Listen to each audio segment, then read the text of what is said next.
Trading is risky. Please read the disclaimer and enjoy the video.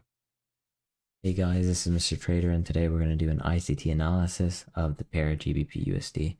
Starting with the daily time frame, we can see that in the previous days we've had this jolt of liquidity into the market. We've broken this high over here, taken liquidity, then we dropped to the downside. And in doing so, we've left this fair value gap. We hit the fair value gap, and now we're in the downside again. You can see over here, wicks do the damage, but over here as well. And going into the week, I was thinking, it's fair value gaps over here. We're probably going to the downside, right? So I was looking for shorting opportunities, and today presented itself with one. Moving on to the 1 hour time frame, you can see that this was a true day or true week open over here, right? 12 a.m. New York time on Monday.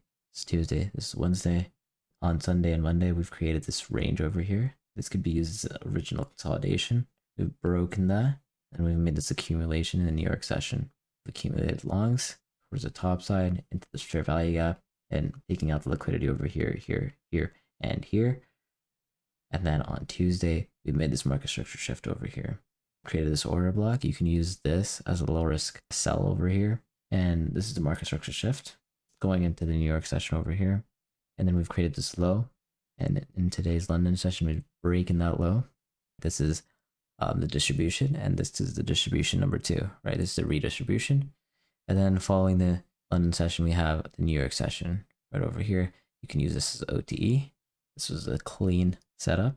You can see we broke its structure, and we're going to dive into that later on, as well as this consequent encroachment. But we have another redistribution, another redistribution, another redistribution. Then we finally hit the sell side. Moving on to the 1 minute time frame, you can see I have this consolidation over here.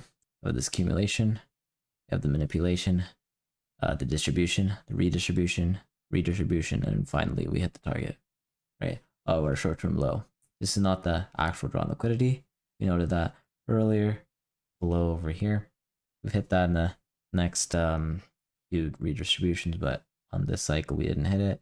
After we broke this market structure, we've created this imbalance, and we've hit the imbalance. We went to the downside. In doing so, we've created this order block right over here, right? 2 up, close, down candles. And then we've broken that with displacement and leaving a fair value gap. We compare both of them together, and we have an entry, right? And we have a strategy that we can use over and over again. We've hit that again.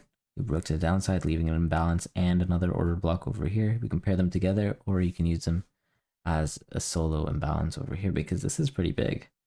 And we've used that as support, and we've broken down to the short-term low over here. Okay, and then after using this inversion consequent encroachment, we've hit it. We've broken down to the low. We've had a jolt of liquidity going up, and then we have a strong leg going down, right? This is an indication that we might be going down to hit this sell side liquidity. And it wasn't too clean over here, but we hit this order block. We've hit this fair value gap, and we've broken down to the downside. Over here, you can see this breaker plus fair value gap entry that you can use over here on the second leg of distribution. Eventually, we did hit the sell side. That was near the end of the New York hill zone. Thank you for watching, and please subscribe.